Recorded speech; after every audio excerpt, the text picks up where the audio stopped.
to me, my X-Men. That's what I'm talking about! That's why he's the MVP! That's why he's the GOAT! The GOAT!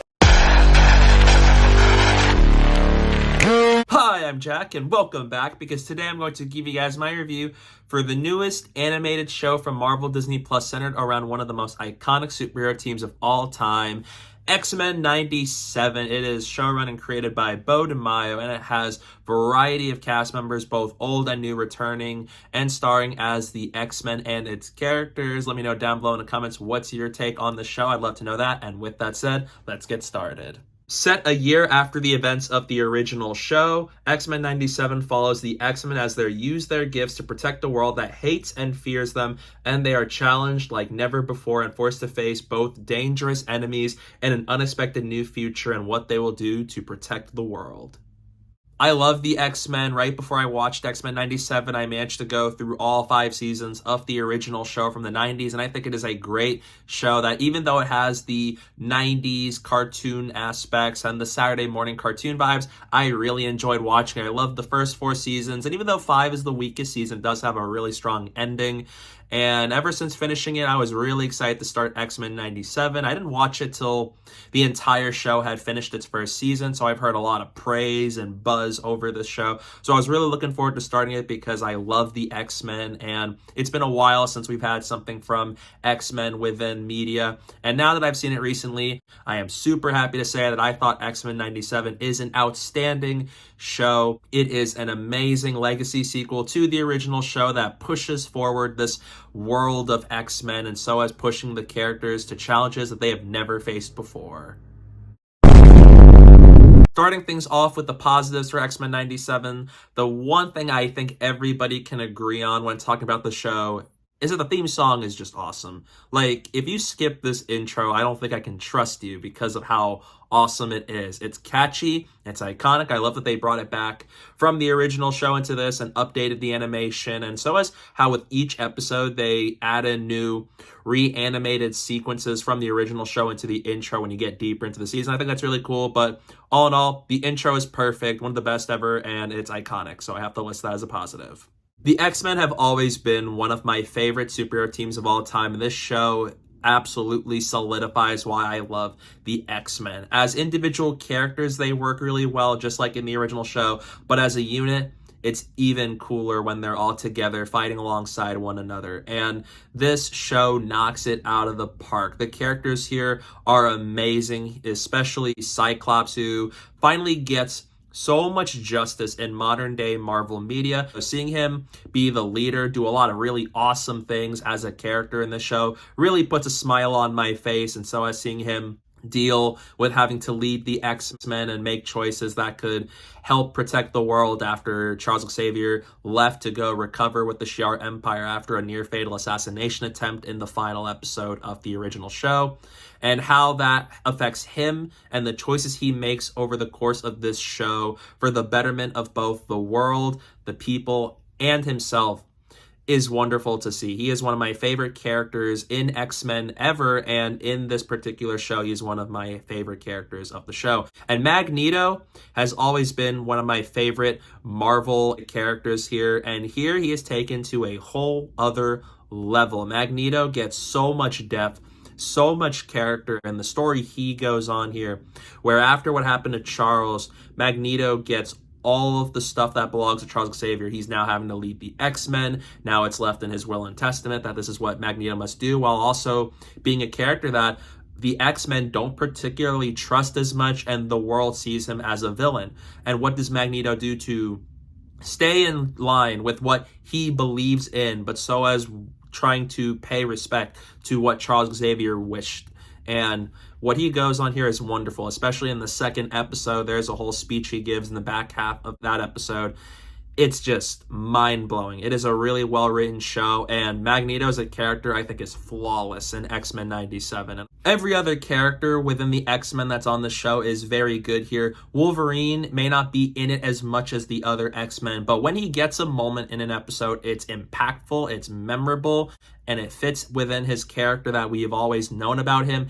And he gets some fight sequences that are amazing, and they're really cool, especially in episode 8 when he fights a bunch of human sentinels within that episode in the mansion when things are going horrible.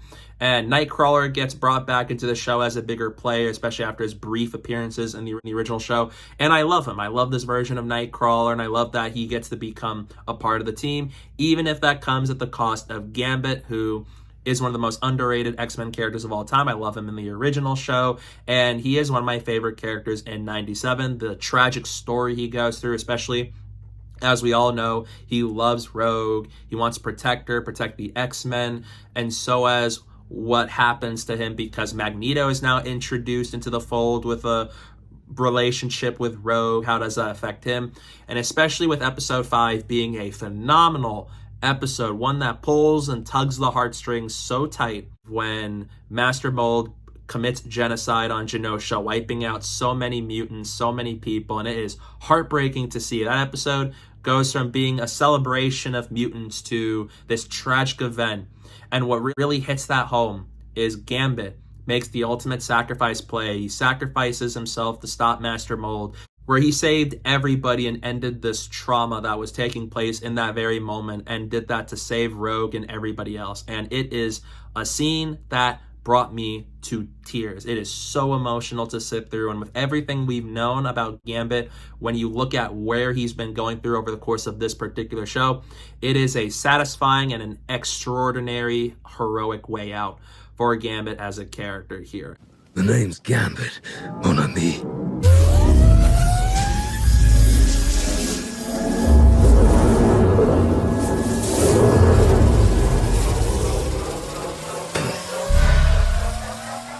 Remember it. Sugar.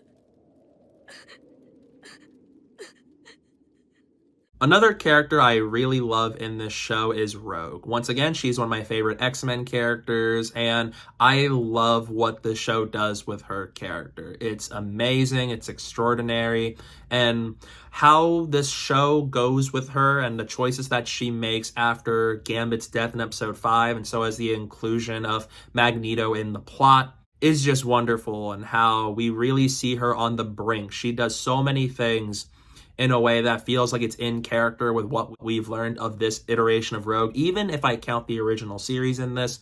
And 97 just takes her to a whole other plane. It's just really amazing stuff they do with Rogue as a character here. Every other character in this show is amazing, and I love how they were handled and utilized within this particular story, especially Beast, Jean Grey, Storm, Jubilee, the introduction of Sunspot, Bishop. Professor X gets some really interesting stuff in the back half of the season once he gets brought back into the fold.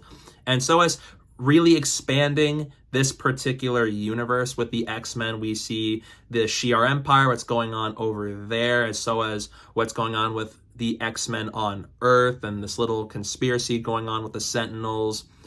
There's just so much the show does, and I love the way they go about it, especially committing to its messages and its themes that are always so pivotal in what makes an X-Men story what it is. And this show goes into really dark places. It can be really fun and exciting at points, but it can also get really serious and really intense when it needs to, especially with this new foe they introduced named Bastion. And even with having Mr. Sinister back in the fold, and where the villains go in this is just crazy. It goes in places I never saw coming, and it really commits to making the X-Men struggle so hard until you get to that 3-part finale where things are at the highest point they can be. And with where it goes is amazing, considering the X-Men don't have Professor X by their side. What do they do? What do the characters want? And so as even bringing in Cable later on in the season in something that I thought was just absolutely incredible. And so is bringing back Cable in the show for an absolutely incredible story arc for him, where he's trying so hard to prevent this catastrophe from unfolding, and how does that affect him? And Cyclops finds out the truth about him, and so as the fact that Jean Grey was replaced with Madeline Pryor by Mr. Sinister, and Cable's relationship with them. It is so heartfelt. And I know in the original show, like, Cable knew of this and Cyclops had moments with him, but it wasn't until 97 when the truth is finally revealed, and it is heartbreaking and it is emotional to sit through. Almost forgot. Oh, am I going to war or a circus? What'd you expect? Black leather? I understood that reference. The writing on this show is really good, and the characterizations of everybody is on point.